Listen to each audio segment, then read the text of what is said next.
সাবধান, কেউ কোনো কথা বলবি না কিন্তু। দাদু বৈদ্য এই পাতাগুলো দিয়ে কি করছে গো? বোকা হাঁদা, ওষুধ তৈরি করছে, দেখতে পাচ্ছিস না? আস্তে আস্তে। এই শোন শোন, তোরা বৈদ্যকে লুকিয়ে ওখান থেকে কিছু পাতা নিয়ে আসতে পারবি। এটা না আমি তুড়ি বেড়ে করবো, বুঝলে? এই তুড়ি বেড়ে। দেখা দেখি মেরে। তুমি একটু দাঁড়াও দাদু, এই আমি গেলাম আর এলাম।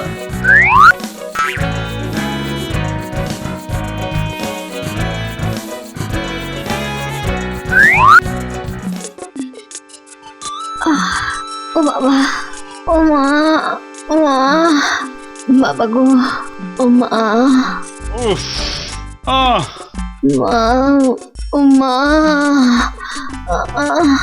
ও রাত্রিবেলায় একটু ঘুমাবো, তারও উপায় নেই। ও মা। ও বাবা, এই যে রানী, ও ওর আবার কি হলো ঘুমের মধ্যে? মা বাবা সবাইকে ডাকতে বসেছে। হ্যাঁ, স্বপ্নে আবার স্বর্গে পৌঁছে গেল নাকি? না, ওকে ডেকে স্বর্গ থেকে মরতেই নিয়ে আসি, নইলে আমার ঘুম যে আবার নরকে পৌঁছে যাবে। রানী, রানী, আরে কি হলো? ও বাবা, এই যে দেখি জোরে গা পুড়ে যাচ্ছে। রানী, ও রানী, রানী গো, খুব খুব শরীর খারাপ লাগছে।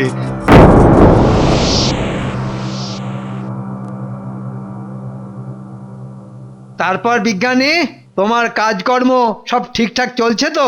হ্যাঁ, তা নতুন কিছু আবিষ্কার করলে নাকি? হ্যাঁ, আগে চেষ্টা চরিত্র চলছে। বিজ্ঞানী, সকাল গড়িয়ে তো রোদ উঠে গেল। তাই তো। বাবা, আজ আবার রাজামশাইয়ের কি হলো? উনি তো দেরি করার লোক নন। আরে বাবা, উনি হলেন রাজা, তোমার মতো তো আর পেট মোটা নাপতে নন। তবুও নাপিত, আপনার মতো তো আর পালক ওঠা শকুন না। কি বললে? আমি শকুন? হ্যাঁ, আমি শকুন? ও, সাপ আর বেজির মতো দিনরাত লেগেই আছে। কি ব্যাপার হে প্রহরী, দৌড়ে দৌড়ে আসছো? আগে রাজামশাই আমাকে আপনাদের কাছে পাঠালো। কেন? রাজামশাই কোথায়? হ্যাঁ, রানীমার খুব শরীর খারাপ, কেন কেন, কি হয়েছে রানীমার? জ্বর। রাজামশাই রানীমার কাছেই বসে আছেন, তাই তিনি আসতে পারবেন না। ও মা, মহারানীর জ্বর হয়েছে, কি হবে? হ্যাঁ, এই সময়টা বড়ই খারাপ। একটু অসতর্ক হলেই ওই জ্বর, সর্দি, কাশি সব একেবারে একসঙ্গে হয়। বাবা বাবা বাবা বাবা, এটা চলতে থাকলে তো মহারাজ আর সবাই আসবেন না। হ্যাঁ, আর সেই ফাঁকে হু হু করে একবারে। এদিকে রাজবৈদ্য আজ আবার সবাই আসেননি। হ্যাঁ, তুমি যাও হে, রাজবৈদ্যর বাড়িতে গিয়ে একটা খবর দাও দেখি। তাই যাই। তার মানে মহারাজ কদিন সবাই আসতে পারবেন না।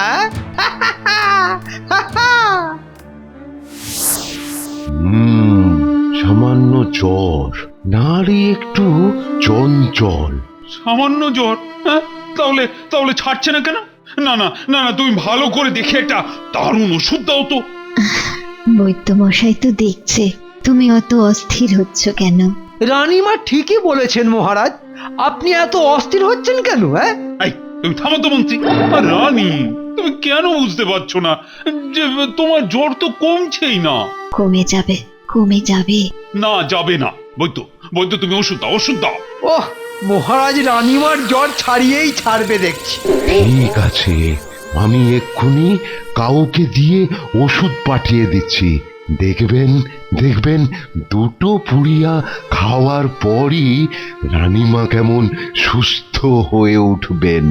ঠিক বলছো তো? নিশ্চিন্ত থাকুন মহারাজ, এ তো শুধু পুড়িয়া নয়, যাকে বলে চমকপ্রদ পুড়িয়া। বাবা, এই যে দেখছি বৈদ্য রানীমাকে ওষুধ খাওয়ানোর জন্য উঠে পড়ে লেগেছে। হ্যাঁ, বাবা বাবা বাবা, তাহলে তাহলে দৌড়ে যাও আর ছুটতে এসো, কেমন? মহারাজ, আমি বরং বৈদ্যকে এগিয়ে দিয়ে আসি। এত বেশি ভক্তি দেখাচ্ছে কেন মন্ত্রী? হ্যাঁ, কথায় আছে না, অতি ভক্তি চোরের লক্ষণ। এই তো, মন্ত্রী আবার এখানে কোনো ফোন দিয়ে আসছে না তো? কি জানে? তোমার চমকপ্রদ পুরিয়া, দুদিনে জ্বর কমা তো দূরে থাক, বরং জ্বর ক্রমশ বেড়েই চলেছে, বেড়েই চলেছে। ও মা, আগো। রানীমা, রানীমা, আপনার শরীর কি আগে থেকে আরো বেশি খারাপ মনে হচ্ছে। সারা সারা শরীরে অসহ্য যন্ত্রণা। আহ মা, কি হে রাজবৈদ্য, তুমি নাকি সেরা কবিরাজ? এই তোমার কবিরাজি? হ্যাঁ, এতদিন তো শুধু জ্বর ছিল, এ বুড়োর ওষুধ খেয়ে তো সারা শরীরে আবার যন্ত্রণাও শুরু হয়েছে। ওরে বাবা, কি হবে এখন? মহারাজ ওই কলকাতা থেকে বড় বদ্যি এনে কি একবার দেখাবেন? হ্যাঁ হ্যাঁ, দেখাবো তো বটেই। এই বেটা বুড়ো ছুঁচোকে আমি দূর করে তাড়িয়ে দেবো। আর একটু সময় দিন মহারাজ, আমি রানীমাকে ঠিক সুস্থ করে তুলবো।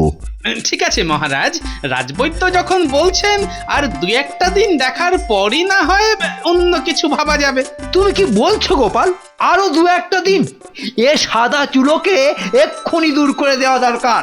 এটা রাজসভার কাজ নয় মন্ত্রী মশাই, যে হঠাৎ করে কিছু করা যায়। এটা শরীরের ব্যাপার। এই যে দুদিনের মধ্যে যদি রানীর শরীর ভালো না হয়েছে, তাহলে তাহলে আমি তোমার কবিরাজি ছাড়িয়ে দেব। এখনো হা করে এখানে দাঁড়িয়ে দাঁড়িয়ে দেখছো কি হলো? যাও যাও, ভালো করে ওষুধ তৈরি করো, যাও। এই বুড়োর সঙ্গে আমি যাচ্ছি মহারাজ। এবার দেখি কি করে রানীমার শরীর দুদিনের মধ্যে সুস্থ না হয়ে ওঠে। হ্যাঁ, মন্ত্রী যাচ্ছে রাজবৈদ্যর সঙ্গে, গিয়ে কি ওষুধ তৈরি করবে নাকি? কি জানি বাবা, কিছু তো বুঝতেই পারছি না। আমিও কিন্তু বুঝতে পারছি না যে মন্ত্রী এতবার কেন রাজবৈদ্যর সঙ্গে সঙ্গেই যাচ্ছে। তার মানে কি কোনো গেঁড়াকল আছে নাকি?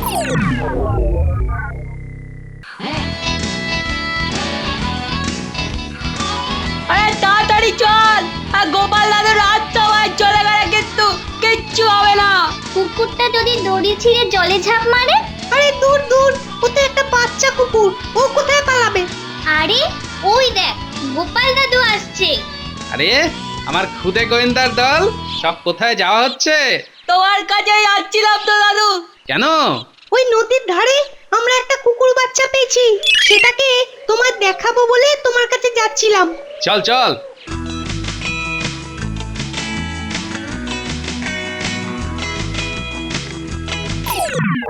ব্যাপারটা কি হলো? হঠাৎ মন্ত্রী অসময়ে বৈদ্যর বাড়ি কেন? তাহলে কি আবার রাজবৈদ্যর সঙ্গে মন্ত্রীর কোনো... কি হলো দাদু, তুমি হঠাৎ দাঁড়িয়ে পড়লে কেন? হ্যাঁ হ্যাঁ হ্যাঁ, না হতে পারে। তাহলে কি রাজবৈদ্যই ওষুধে কোনো গন্ডগোল পাকিয়েছে? আরে কি হলোটা কি? আচ্ছা আচ্ছা, ওদিকে যাব, কিন্তু এখন তোরা আমার সাথে এদিকে আয় তো।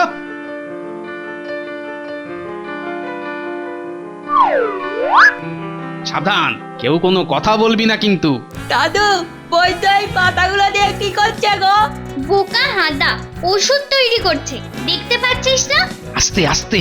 এই শোন শোন, তোরা বৈদ্যকে লুকিয়ে ওখান থেকে কিছু পাতা নিয়ে আসতে পারবি? এটা না আমি তুড়ি বেড়া করবো, বুঝলে? এই তুড়ি বেড়ে। দেখা দেখি মেরে। তুমি একটু দাঁড়াও দাদু, এই আমি গেলাম আর এলাম।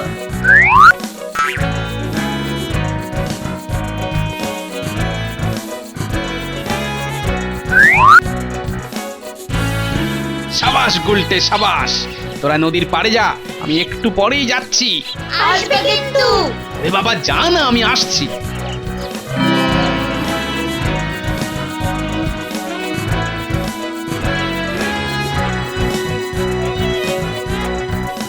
কি ব্যাপার গোপাল, হঠাৎ তুমি আমার গবেষণাগারে? দরকার আছে বলেই না এসেছি। তাড়াতাড়ি বলো, দেখতে পাচ্ছ তো আমার অনেক কাজ।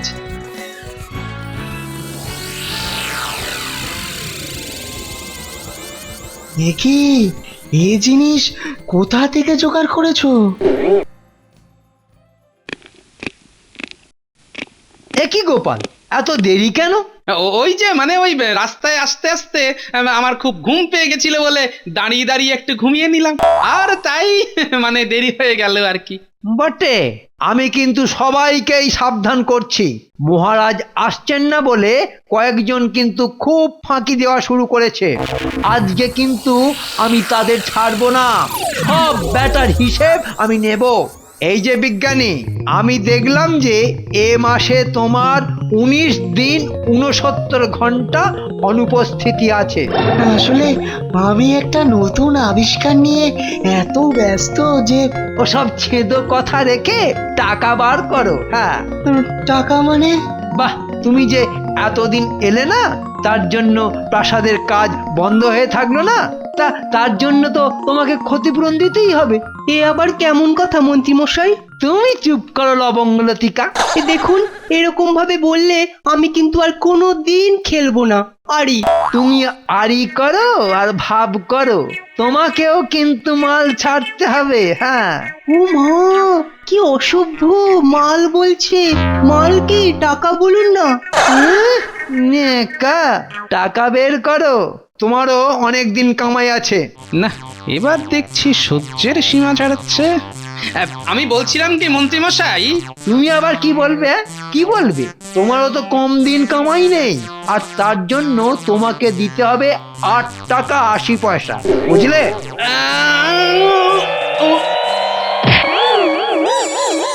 এই এই সবাই ধরো ধরো, এই গোপাল তো পড়ে গেল। ওহো গোপাল, তোমার আবার কি হলো? টাকার কথা শুনে মাথা ঘুরে গেছে। ও বাবা গো, গোপালের শরীর যে একেবারে জ্বরে পুড়ে যাচ্ছে, এতে তো রান্না হয়ে যাবে। বেশ হয়েছে, বেশ হয়েছে, এ আপদ বিদে হলে আরো ভালো।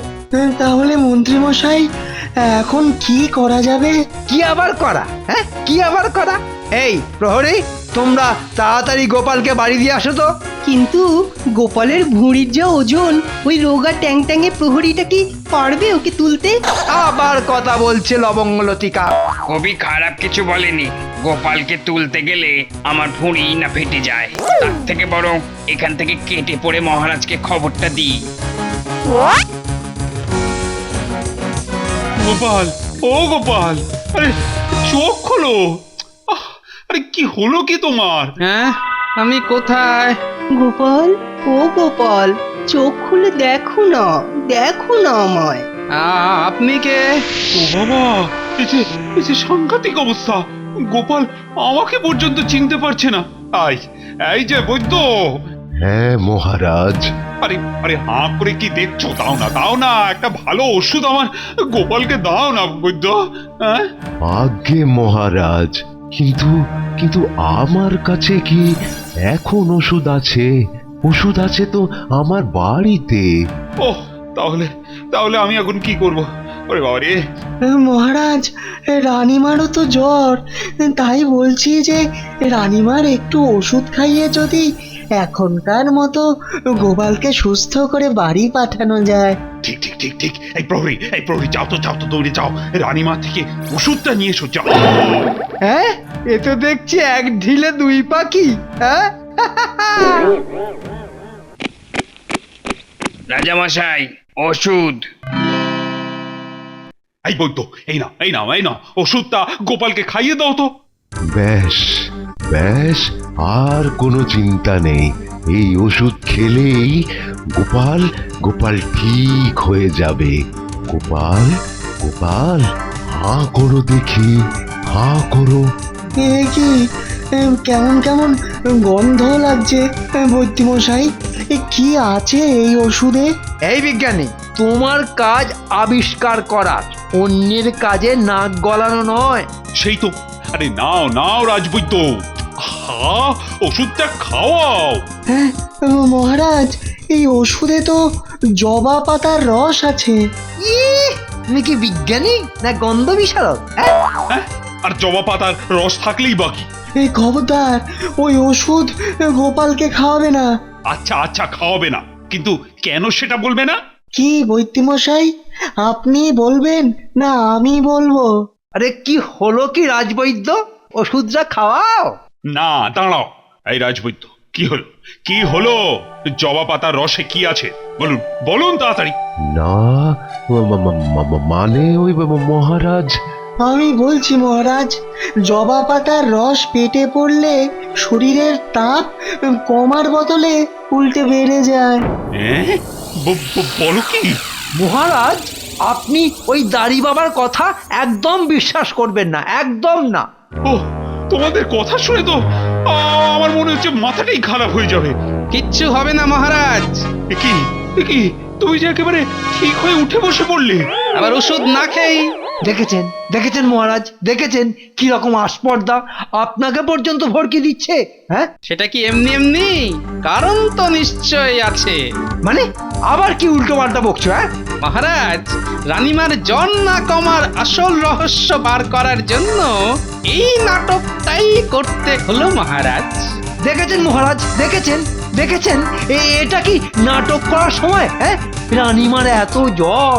তা সেটা যে বৈদ্যের ওষুধে কমবে না তা তো দেখলেন। এবার কি হবে রাজবৈদ্য? মানে আবার মানে কি? মানে কি বলো বলো, এই কুবুদ্ধি কেন এসেছিল? কেন এসেছিল তোমার?